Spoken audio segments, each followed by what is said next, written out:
Abu Hureyra Allah Resulü'ndən belə nəql edir ki, Bəni İsrail cəmatı hamısı bir yerdə çimərdi və bir-birlərinin övrətlərinə baxardılar, ədəb yerlərinə. Bir-birlərindən gizli saxlamazdılar.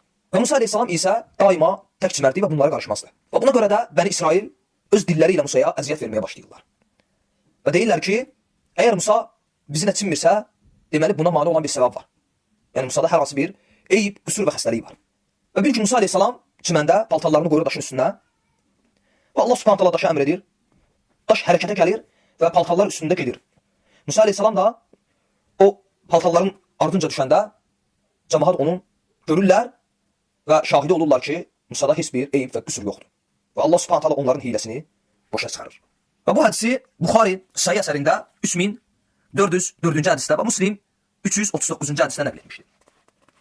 Və bu hədis ətrafında da bəzi şübhələr ortaya atıblar və iddia ediblər ki, bu hədisi Abu Hureyra özündən uydurmuşdu. Və bu hədisin, bu şübhənin cavabında deyirəm ki, əvvəla bu hədis sizin kitablarda mövcuddur. Və necə ki, Tabarsi Məcmu'ul Bəyan adlı təfsirində bu hədisi Abu Hureyra yolu ilə ispat edir. 3-cü cild 372-ci səhifədə. Həmçinin inkar etdiyiniz bu hədisi 6-cı imamınız İmam Cəfər Sadiq özü nəql etmişdir. Özü nəql etmişdir. Və bunu Şeyx Qummi öz təfsirində Əhzab surəsi 69-cu ayənin şərhində qeyd edir. 2-ci cilddə 179-cu səhifədə. Həmçinin bu barədə Ni'mətullah Əl-Cəzairinin Qısasul Ənbiya adlı kitabına 250-ci səhifəyə də müraciət edə bilərsiniz. Bismillahirrahmanirrahim. Elhamdülillahi Rabbil alemin. Vel-aqibatu lil-muttaqin. Ves-salatu ves-selamu ala eşrefil enbiya'i vel-mursalin ve ala ehli beyti teyyibin tahirin. Amma ba'd. Demək, bu şəxs bu dəfəki səs yazısında da özünün elmi səviyyəsini parlaq şəkildə ortaya qoymuş və növbəti dəfə sübut etmişdir ki, ətrafına yığdığı 3-4 azarkeş üçün vəzirdən vaizdən artıq birisi deyildir. Bu şəxs bu dəfə öz səhih adlandırdıqları kitablarda gələn uydurma bir hədisi müdafiə etməkdən ötürü həmən hədisin şiə mənbələrində gəldiyini demiş, hədisin şiə əqidəsində məqbul olduğunu göstərməyə çalışmışdır. Hədis çoxunun eşidib oxuduğu və Əbu Hureyrənin torbasından çıxan daşın Həzrəti Musanın aleyhissalam paltarını götürüb qaçması hədisidir. Qarşı tərəf bu hədisə bəraət qazandırmadan ötürü onun şiə kitablarında gəldiyini bildirib, əlbəttə ki, biz hədisin şiə təfsir mənbələrində gəlmiş olmasını inkar etmirik. Lakin, görəsən təfsir mənbələrində və yaxud hədis kitablarının birində müəyyən bir hədisin gəlməsi həmən hədisin məqbul olma anlamına gəlir, yoxsa yox. Görəsən filan kitabda hədis gəlib deyib, qulağımızı, gözümüzü tıxamalı və hədisin mötəbər olub olmadığını araşdırmalıyıq, yoxsa yox. Görəsən biz hədisləri tədqiq edib, onların elmi meyarlara uyğun olub olmadığını yoxlamalıyıq, yoxsa yox. Məlumdur ki, hətta bir sıra hallarda hədis sənəd baxımından səhih olsa belə mətn baxımından mərdud, yəni rədd edilmiş olur. Belə olan halda hədis sənəd baxımından mötəbər olsa belə rədd olunur. Məhz bu səbəbdəndir ki, bir çox hədislərdə təkidlə əlimizdə olan hədisləri Allah təbarək və Taala'nın kitabı ilə tutuşturmaq əmr verilmişdir. Ha belə başqa qayda qanunlara riayət etmək göstərişi verilmişdir. Elə isə hədis dəyərləndirilərkən bu qayda qanunlara riayət olunmalıdır. Bu məsələ hədis və dirayə elmində qəti şəkildə sübuta yetirilmiş məsələlərdən bir məsələdir. Deməli biz hədisin mənbəsini qeyd etməklə kifayətlənməməli, onun sihhət və etibarını tədqiq etməliyik. Bu işi görmədən hər hansı bir hədisi dəlil təqdim etmək elmi qayda qanunlara sığınmaqdan əlavə əmanətsizliyə və hiləgərliyə dəlalət edir. Necə ki, bir qədər sonra rədd verəcəyimiz şəxsin timsalında belə bir vəziyyətə şahid olacaqsınız. Deməli bu şəxs, bu yalancı kəzzəb YouTube kanalına yerləşdirdiyi səs yazısında deyir ki, bu hədis barədə, yəni Əbu Hureyrənin hədisi barədə şübhə ortaya atmışlar ki, güya bu hədisi Əbu Hureyrə özündən uydurmuşdur. Bu şübhəyə cavab olaraq deyirəm ki, əvvəla bu hədis sizin kitablarınızda mövcuddur. Necə ki, Təbərsi Məcmu'ul, diqqət edin, burasına diqqət edin, Məcmu'ul Bəyan adlı təfsirində bu hədisi Əbu Hureyrə yolu ilə isbat edir. 3-cü cild 370-ci səhifə deyir. Bu kəzzəbül əsvət. Həmçinin inkar etdiyiniz bu hədisi 6-cı imamınız Cəfərus Sadiq özü nəql etmişdir. Bunu Şeyx Qummi öz təfsirində Əhzab surəsi 69-cu ayının şərhində qeyd edir. 2-ci cild səhifə 179 belə qeyd edib. Həmçinin bu barədə Ni'mətullah Əl-Cəzairi Qisasul Ənbiya kitabında 250-ci səhifəyə də müraciət edə bilərsiniz. Bu yalancı şəxsin iddialarının batilliyinin isbatına keçək. Bu şəxs ilk olaraq Şeyx Təbərsinin rəhmətullahi təala aleyh Məcmu'ul Bəyan adlı təfsirindən dəlil gətirir və deyir ki, Şeyx Təbərsi Əbu Hureyrə yolu ilə, Şeyx Təbərsi Əbu Hureyrə yolu ilə isbat edir. Güya ki, bu hədisi Əbu Hureyrə yolu ilə isbat edir. Və əvvəla qeyd edək ki, ey kəzzəb, bu kitabın adı Məcməul Bəyandır. Məcmuul Bəyan deyil. Məcməul Bəyan. Məcmuul Bəyan yığ. Diqqət edin. Hədisi Əbu Hureyrə yolu ilə isbat edir. Üçüncü deyirəm ki, əvvəla bu hədis sizin kitablarda mövcuddur. Və necə ki, Tabarsi Məcmuul Bəyan adlı təfsir oxumuşdur. Və bu hədisin, bu şübhənin cavabında deyirəm ki, əvvəla bu hədis sizin kitablarda mövcuddur. Və necə ki, Tabarsi Məcmuul Bəyan adlı təfsirində əvvəla bu hədis sizin kitablarda mövcuddur. Və necə ki, Tabarsi Məcmuul Bəyan adlı təfsirində sizin kitablarda mövcuddur. Və necə ki, Tabarsi Məcmuul Bəyan adlı təfsirində Ey cahil. Məcmuul Bəyan yox. Məcməul Bəyan. Məcməul Bəyan. Və demək, yəni kitabın adı Məcmuul Bəyan yox, Məcməul Bəyandır. Bu onu göstərir ki, bu şəxs kitabın orijinalına müraciət etməmişdir və kitabdan xəbərsizdir. Çünki əgər kitabın özünə müraciət etsəydi, ən azından kitabın üz qabığından kitabın adının Məcməul Bəyan olduğunu görərdi. Daha sonra bu şəxs mənbə olaraq 3-cü cild səhifə 372 deyir. 3-cü cild səhifə 372-ni göstərir. Bu isə bir daha onu göstərir ki, bu şəxs dediyi sözləri özü şəxsən araşdırıb demir. Çünki əgər araşdırıb demiş olsaydı, bilərdi ki, Quranın 33-cü surəsi olan Əhzab surəsinin 69-cu ayəsi Məcməul Bəyan kitabının 3-cü cildinə necə gəlib çıxır? Əlbəttə, Əbu Zeyd adlı bu kəzzab bu hədisi demək, ərəblərin bir saytı var. Çox gülməlidir həqiqətən. Said.net saytı. Said.net saytı. YouTube kanalımıza həmən saytın linkini yerləşdirəcəyik. Ərəb vəhhabilərinin saytıdır. Said.net ərəb saytıdır və ya ərşəbə.net bu da ərəb vəhhabilərinin saytıdır. Bu kəzzəb də həmən saytdan kopyalayıb. Onun üçün çaşbaş qalmışdır. Biz onun xətasını düzəldərək deyirik ki, mətni kopya eləyərkən heç olmasa düz kopyala. Düzgün kopyalamamısan.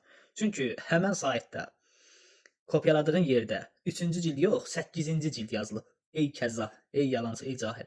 Ancaq təəssüflər olsun ki, onlar burada da səhv yazıblar. Çünki kitabın orijinalında Əhzab surəsinin 69-cu ayəsinin təfsiri, demək 1955-ci ilin çapı. Müəssisətul A'ləmi Beyrutda. 8-ci cild 184-185-ci səhifələrdədir. Ha belə başqa çapla Darül Murtaza Beyrut 2006-cı ilin çapı səhifə 140-da. Hər halda bunu göstərir ki, bu insan nəql etdiyi iddianı kopyalamışdır və özü şəxsən araşdırmamışdır. Bu isə elmi əmanətsizlikdir və təhqiq əhlinin işindən uzaqdır. Necə ki, bir qədər sonra bu barədə ətraflı danışacaq. Ardınca bu şəxs iddia edib deyir ki, deməli, Şeyx Təbərsi bu hədisi Əbu Hureyrə yolu ilə isbat etmişdir. Diqqət edin, isbat etmişdir. İsbat etmişdir hətta, diqqət edin. Elə isə gəlin Şeyx Təbərsinin Rizvanullahi Teala aleyh Əhzab surəsinin 69-cu ayəsinin təfsirində nələr dediyinə nəzər salaq. İnşallah Şeyx Təbərsinin sözlərinə nəzər saldıqdan sonra bu insanın yalanı aşkar olacaq. Şeyx Təbərsi Rizvanullahi Teala aleyh Məcmuul Bəyan kitabı 8-ci cild səhifə 184 və yaxud Murtaza çapı, Dərul Murtaza çapı səhifə 140. Əhzab surəsinin 69-cu ayəsinin təfsiri. Ki, ey iman gətirənlər, Musaya əziyyət verən kəslər kimi olmayın. Allah Musanı onların dediklərindən, böhtanlarından təmizə çıxartdı. O Allah üçün çox hörmətli, qədir qiymətlidir. Təfsirdə deyilir. Deməli, Musaya nə ilə əziyyət edilməsi barədə təfsirçilər bir neçə nəzərlər irəli sürmüşdür, ixtilaf etmişdir. Birincisi budur ki, Musa və Harun aleyhimussələm dağa çıxırlar. Harun aleyhisseləm dağda vəfat edir. Bu zaman Bəni İsrail Musaya aleyhisseləm onu sən öldürdün deyir. Bu zaman Allah mələklərə əmr edir ki, mələklər Harunun cəsədini götürərək onu Bəni İsrailin yanına gətirirlər. Və mələklər danışaraq Harunun öz əcəli ilə öldüyünü deyirlər. Beləcə Bəni İsrail Həzrət Harunun öz əcəli ilə öldüyünü bilirlər və Allah bununla Musanı təmizə çıxarır. Bu nəzər İmam Əli aleyhisselamdan və İbn Abbasdan nəql olunmuşdur. Cübbai də bu nəzəri seçmişdir ki, Mötəzilə alimidir. İkinci nəzəri gətirir burada Şeyx Təbərsi rəhmətullah təala aleyh.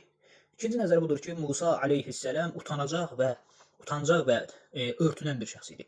Təklikdə çemirdi. Bəni İsrail deyir ki, məhz bədənində olan eybə görə bizdən gizlənir. O eyb ya cüzamdır, ya da xaya xəstə kişi övrətinin şişməsi, üzr istəyirəm. Bir dəfə Musa çimməyə gedir. Paltarını bir daşın üzərinə qoyur. Bu zaman daş hərəkət edərək onun paltarını götürür, aparır. Musa onun dalınca düşür və bu zaman Bəni İsrail onu üryan, çılpaq vəziyyətdə xilqət baxımından ən gözəl kişi şəklində görürlər. Beləcə Allah onların dedikləri şeydən təmizə çıxarır. Diqqət edin. Bunu Əbu Hüreyrə mərfu olaraq nəql etmişdir. Bir qövm demişdir ki, bu caiz deyildir. Çünki bunda peyğəmbərin ayıbı açmaq və onun ayıb yerini cəmaata göstərmək var. Bu isə onun barəsində düşünülə bilməz. Bu Təbərsinin rəhmətullah təala ikinci nəzərdir. Nəzərləri oxuyum, sonra inşallah ki fikir bildirəcək. Deməli, üçüncü nəzərdə nədir? Üçüncü nəzərdə budur ki, Qarun cəmaatın qabağında Musanı özü ilə əxlaqsız iş görməklə ittiham etməsi üçün bir əxlaqsız qadındır. Lakin Allah Taala daha öncə qeyd edilən şəkildə Musanı aleyhisselam bundan qoruyur. Bu Əbul Aliyədən nəql edilmişdir. Dördüncü nəzər budur ki, onlar ayə və nişanələri gördükdən sonra Həzrəti Musaya aleyhisselam sehir, dəlilik və yalan nisbət verdikləri üçün onu incitmişlər. Bu da Əbu Müslimlə nəql edilmişdir. Demək, Məcməul Bəyan 8-ci cild səhifə 140. Darul Murtaza çapı. Deməli, gördüyünüz kimi burada isbat məsələsindən zərrəcə söhbət belə gedə bilməz. Şeyx Təbərsi ayə barədə fərqli fikirlərin olduğunu bildirmişdir. Lakin, yəni isbat məsələsindən əsla danışmır. Ardınca da bu fərqli fikirləri qeyd etmişdir. Bunların arasında da təbii olaraq daş əhvalatını nəql etmişdir. Lakin bunun ardınca bu əhvalatın Əbu Hüreyrədən nəql olunduğunu, üstəlik də mərfu olduğunu, bir qövmün bu iddiaya etiraz etdiyini bildirmişdir. Elə isə özünü Əbu Zeyd adlandıran bu şəxs sabit etmək məsələsini haradan çıxarıb? Olmaya o da bu sözü ağası Əbu Hüreyrə kimi torbasından çıxarıb. Bu qədər ağ yalan və kələk ola bilərmi? Nə vaxta qədər insanları aldatmaqla məşğul olacaqsınız? İnsanların qarşısına əzbərçilik eləyərək çıxmaq yaxşı bir əlamət deyil. Bu şəkildə yalanlar danışmaq heç yaxşı bir əlamət deyil. Əgər bu dediyini isbat etməkdirsə, bəs görəsən o biri nəzərlər nədir?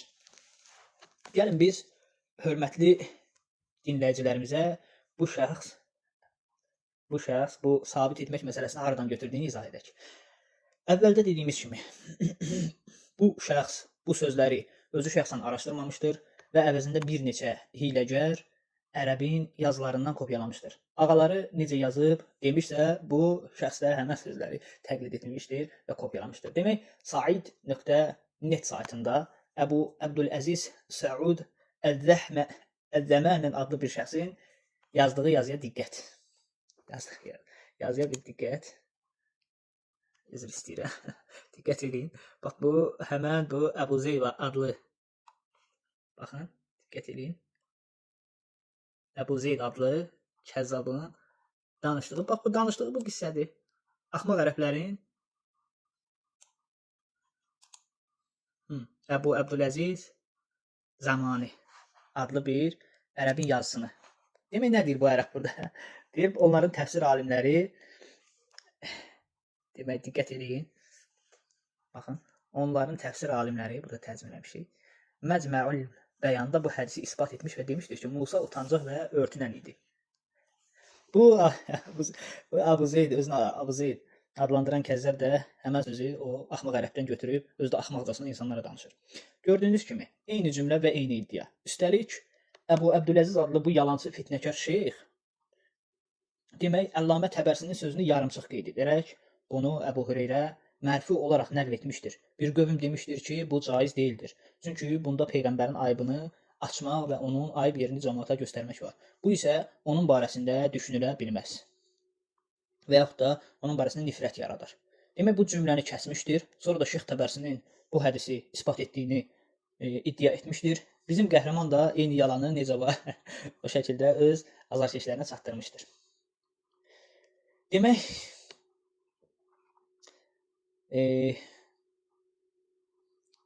hansı ki ikinci iddiası var bu Kəzzabul Əsvatın. Yalancı kəzzabın, bu axmağın ikinci iddiası var. İkinci iddiasına da demək, hansı ki deyir ki, Təfsirül Qummidə, deyir Təfsirül Qummidə 6-cı imamınız İmam Cəfər Sadiq özü nəql etmişdir ki, bunu özü nəql etmişdir deyir. Bunu deyir Şeyx Qummi öz təfsirində Əhzab surəsinin 69-cu ayəsinin şərhində qeyd edir. 2-ci cild səhifə 179-da. Qeyd eləyək ki, bu hadisə İmam Cəfər Sadiq aleyhissələmdən yalnızca bu məsələdə, bu mənbədə, yəni Təfsirül Qummidə nəql edilmişdir. Ondan sonra gələn bütün kitablar, məsələn Biharul Ənvardan tutmuş, Təfsirü Safi və bütün ikinci dərəcəli kitablar. Bu məsələni Təfsirü Qummidən nəql edib. Yəni bu bir mənbədir. Orada Əllamə Məclisi, orada Nemətullahül Cəzairi hamısı bir mənbədən götürüb bunu. Çünki onların yazdığı kitablar ikinci dərəcəli kitablar sayılır. Əllamə Məclisi Rizvanullah aleyh hədis üçün həsən demişdir. Lakin hətta fərz edilsə ki, bu hədis sənəd baxımından həsəndir, mötəbərdir, hətta səhihdir. Lakin yenə də hüccət sayılmayacaq. Çünki şiə yanında səhih hədislər sübuta yetmişdir ki, Qurana və sünnəyə zidd olan hədislər hüccət deyirlər. Habelə müxaliflərin, yəni əhl-i-sünnənin nəql etdiyi hədislərə müvafiq olan hədislər hüccət deyirlər. Elə isə bu hədisin sənədi səhih qəbul etsək, yenə də hüccət sayılmayacaq. Çünki bu hədis əvvəla Quran və səhih sünnətlə ziddiyyət təşkil edir. İkinci, müxaliflərin hədisi ilə uyğunluq təşkil edir. Və Quran-ı Kərimlə və səhih sünnə ilə ona görə ziddiyyət təşkil edir ki, istər Quran-ı Kərim, istərsə də səhih sünnə ulul əzm peyğəmbərlərin aleyhimussalam ali və uca bir məqama sahib olduğunu bildirirlər. Böyük əxlaq sahibi üzərində olduğunu bildirirlər. Onlara son dərəcə ehtiram göstərir Allah Subhanahu və Taala. Qəbih işlərdən uzaq tutur Allah Azza və Cəllə onları. Habelə Quran və sünnə də icma etmişdir ki, Allah Taalaya qəbih iş nisbət vermək olmaz. Buna əsasında necə qəbul edə bilərik ki, Allah Taala Musa aleyhissalamı lüt üryan şəkildə əksəriyyəti imandan nəsiblərini almamış, Bəni İsrailin içində ora-bura qaçırtsın öz peyğəmbərini. Necə ola bilər ki, Bəni İsrail Həzrətin bədənindən nöqsan olmadığını aydın olsun bu məsələni. Görəsən Allah Musanı aleyhissalam başqa yolla təmizə çıxarmaqdan bu qədər acizdir ki, Musa aleyhissalam kimi ali məqamlı bir peyğəmbəri ayıb yerində və ya ümumən bədənində bir nöqsan olmağını Bəni İsrailə sübut etməkdən lüt üryan vəziyyətdə cəmaatın arasına ora-bura qaçırır. Görəsən Allah öz peyğəmbərini başqa yolla təmizə çıxara bilməzdi. Nə üçün məsələn Allah bir mələk və ya mələk dəstəsi göndərib onların dili ilə Həzrət Musanın bu eybdən pak olduğunu Bəni İsrailə çatdırmırdı? Allah bunu edə bilməzdimi? Belə bir qəbih iş Allaha nisbət verilə bilərmi? Şübhəsiz ki,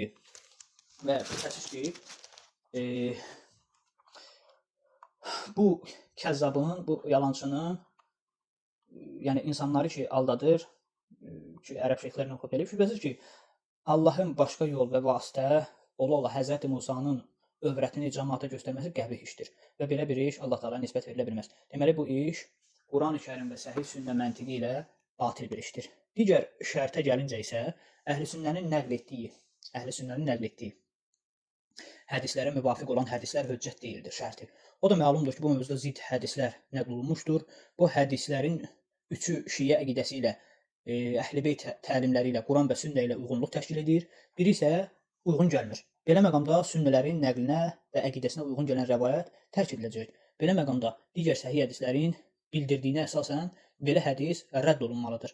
Belə hədislərə misal olaraq bir çox hədis göstərə bilərik. Lakin ixtisara riayət edərək iki hədis göstərməklə kifayətlənirik. Birinci hədis Ömər İbn Hənzələnin Məqbuləsi adlı bir hədisdir ki, hansı ki Əl-Kafidə rəvayət olunur. Ömər İbn Hənzələ rahimehullah iki adil və siğə fəqihin hökm etmələri barədə İmam Sadiq aleyhissalama sual verir. İmamdan bu şəxslərin hansı birinin rəvayətinin qəbul edilməsi gərəkdiyini soruşur. İmam aleyhissalam cavabında buyurur. Deməli, Kafidə 1-ci cilddə İxtilaful hədis babında hədis nömrəsi 10-da. Deməli, İmam buyurur ki, deyir, onların hökm verdikləri məsələ barəsində bizdən nəql etdikləri rəvayətlərin hansının üzərində əshabın icma etdiyinə baxılar. Hansının üzərində icma edilmiş olsa, bizim hökmümüz olaraq o hədis qəbul edilir və əshabın yanında məşhur olmayan şaz hədis tərk olunur. Həqiqətən də üzərində icma olunan hədis heç bir şübhə olmaz, heç bir şübhə yoxdur. Ömər İbn Hənzələ rahimehullah deyir ki, dedim, əgər sizdən nəql edilən xəbərlərin hər ikisi məşhur olsa və onların deyir sizdən siğə şəxslər nəql etmiş olsa, onda nə edək? Buyurdu ki, baxılar hansının hökmü Quranın və sünnənin hökmü ilə müvafiq, ammənin, yəni ki, sünnilərin hədisinə müxalif olsa, sünnilərin hədisinə müxalif olsa, həmən bu kəzzəb Abu Zeydin də dediyi hədis bizim mənbədən ki qeyd edir, o sünnilərin hədisinə müvafiq hədisdir. O tərk olunmalıdır.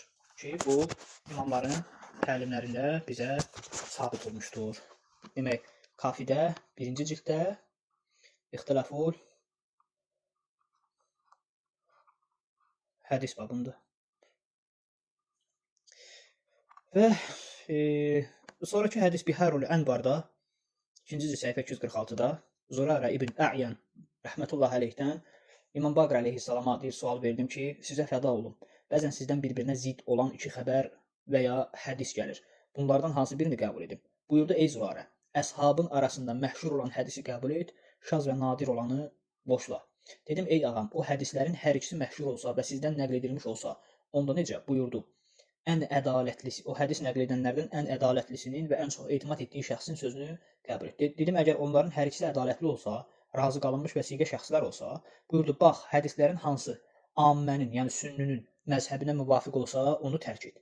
Onlara müxalif olsa, onu qəbul et. Həqiqətən də haqq onlarla müxalifət edən hədislərdəndir. Yəni sünnilərin əksinədir hədis, haqq. Ki, bu da növbəti bir məsələdir. Yəni, biz bu kəzzabın bu məsələsinə bundan kifayətlənirik. İnşallah dinləyib, Allah Azza və Cəllə qardaşlarımızı dinləyib faydalananlardan qərar versin. Vəssalamu aleykum və rəhmətullahi və bərəkatuhu.